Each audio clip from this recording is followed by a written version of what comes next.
Everyone, আজ করি তোমরা সবাই অনেক ভালো আছো, সুস্থ আছো। আমরাও ভালো আছি। আজকে হচ্ছে বৃহস্পতিবার আর এখনও সময় হচ্ছে 10টা 5। তো এখন থেকে ব্লগটা শুরু করলাম, দেখতে থাকো। আশা করি তোমাদের অনেক অনেক ভালো লাগবে। আজকে সারাদিন কী করি না করি যতটা পারি তোমাদের সাথে শেয়ার করার চেষ্টা করবো, ঠিক আছে। তো কালকে তো পৌষ সংক্রান্তি গেল, সবাইয়ের বাড়িতে নিশ্চয়ই পিঠে হয়েছে, তো আমাদের বাড়িতেও হয়েছিল, কিন্তু আমি কালকে খাইনি।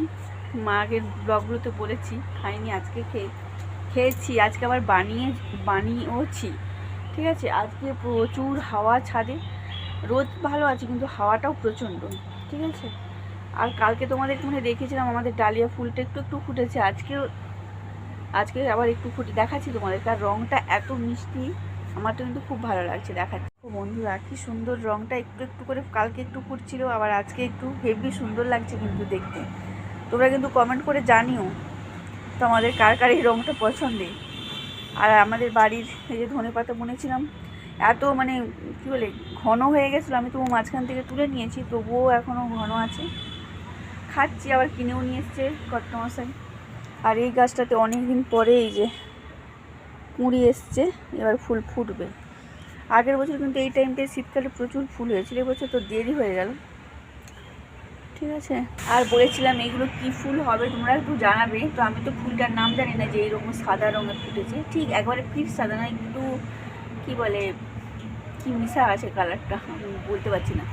আর স্ট্রবেরিটা দেখো দেখতে দেখতে কিন্তু অনেক বড় হয়ে গেছে, দেখতে পাচ্ছ, ভালোই বড় হয়ে গেছে।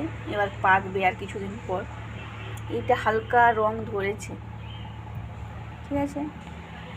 চলো, এই আমার ছাদ বাগানের আপডেট, ঠিক আছে। গাঁদা ফুলের কুঁড়িগুলো অনেক দিন থেকে দেখতে পাচ্ছি কিন্তু ফুটছে না এখন। তো চলো আবার পরে দেখো বন্ধুরা, কটমস আজকে হাট থেকে নিয়ে এসেছি, কি আমি আগে হাটে নিয়েছিলাম, খেতে খুব ভালো হয়েছিল, তাই ও এবার এনেছে। এই যে দেখো, এটাকে কাঠি ভাজা বলে না কি জানি, আমি ঠিক জানি না। চলো, নিয়ে এসছি এখানে লেবু আর বেদানা আর সবজি বাজার, এই যে মূলো, শসা, শিম, টমেটো, মিষ্টি কুমড়ো, শিক পালং, লাল শাক আর ধনেপাতা। মাছও এনেছে, মাছটা ও নিজেই ধুচ্ছে, ঠিক আছে। পাবদা মাছ আর একটা পোনা মাছ এনেছে। সময় হচ্ছে বেলা 12টা 14। তো আমার রান্নাবান্না সব কমপ্লিট হয়ে গেছে মোটামুটি। আজকে নিরামিষ রান্নাই হয়েছে। চলো কী রান্না করেছি তোমার সাথে স্যার। যে উচ্ছা ভাজা আর ফুলকপি আলু দিয়ে তরকারি হয়েছিল। আর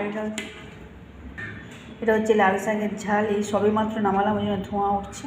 আর এটা হচ্ছে ভাত, আর এটা হচ্ছে ডাল, আর আলু সিম ভাতে দিয়েছি, সেটা তখন মাখাবো, ঠিক আছে।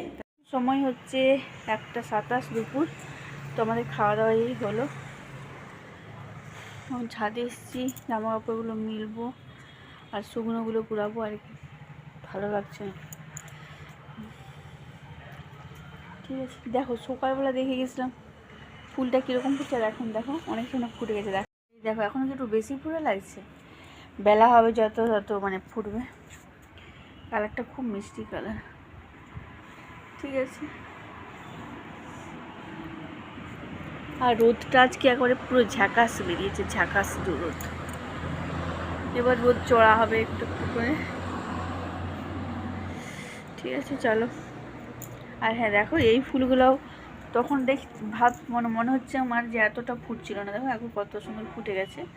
অনেকগুলো কুড়ি এসছে, দুটো তো ফুটে গেছে আর দুটা মানে ফুটবো করছে। আর দেখো অনেক কুড়ি, গাছ ভরে কুড়ি আছে। আর এই ফুলটাও দেখো, এই যে বেগুনি কালারের, এই হচ্ছে ব্যাপার। আর এই গাছটায় কী ফুল হবে বন্ধুরা, আমি তো বুঝতে পারছি না। এই ফুলের গাছটাও আগে লাগানো হয়নি কখন, এটা আমি নামও জানি না কীরকম কী ফুল হবে, এখনও হয়নি, ঠিক আছে। আর এবছর তো লেবু হলো না আমাদের, পাতা ঝুলে আবার কচি কচি সব পাতা বেরোচ্ছে, এই যে দেখো বেরোচ্ছে, মানে বেরিয়েছে, বেরোচ্ছে। আর এই জবা গাছটাই, লক্ষ্মী জবা গাছে অনেক কুঁড়ি এসছে, ঘাসও হয়ে গেছে, এটা ঘাস পরিষ্কার করা হয়নি, ঠিক আছে। আর ওই ফুলটা কিন্তু দেখতে খুব সুন্দর লাগে, দেখো। চলো, বিকেল 4:30, ছাদে এসেছি, গাছে জল দেবো, জামা কাপড় গুড়াবো, ঠিক আছে। আর দেখো রোদ এখন কেমন আছে দেখাচ্ছে, ওই দেখো সুজি মামা খিরিস গাছের পেছন দিকে ডুবে যাচ্ছে, রোদ আছে। বেলাও আছে, এই যে গাছে জল দিতে হবে। পৌষ সংক্রান্তিতে কাদের কাদের বাড়িতে পিঠে হলো বলো? এটা আবার জিজ্ঞাসার যদিও নয়, সবার বাড়িতেই হয় পৌষ পার্বণ, তাই না? তো আমিও বসে গেছি। তো একটা হবে নারকেলের আর বাঁধাকপির, আমি একাই করেছিলাম, অল্পখানি করেছিলাম যেহেতু আমি খাবো না, সেদিন খাইনি আর কি। তো দেখো এটা হচ্ছে নারকেলের, তারপরে বাঁধাকপিটা করেছিলাম। তো চলো আজকের ব্লগটা এই পর্যন্তই। ভালো লেগে থাকলে অবশ্যই লাইক কমেন্ট শেয়ার, অবশ্যই আমার চ্যানেলটা সবাই সাবস্ক্রাইব করবে। সবাই ভালো থেকো, সুস্থ থেকো, দেখা হচ্ছে নেক্সট একটা ব্লগে। তোমরাও কিন্তু কমেন্ট করে জানাবে কাদের কাদের বাড়িতে কী পিঠা হলো, অবশ্যই কমেন্ট করবে, ঠিক আছে? তো চলো আজকের মতো টাটা।